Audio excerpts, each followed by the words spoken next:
Well, a week before Helena hit, I went ahead and planted because the turkeys ate all my damn sweet potatoes. So I didn't get any sweet potatoes. I went ahead and planted my hardnecks all throughout here.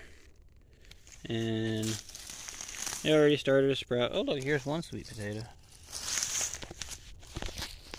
So they're all throughout here. They're starting to grow.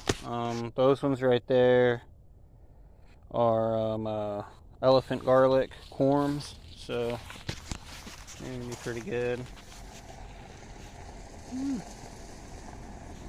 Yeah, things are going great.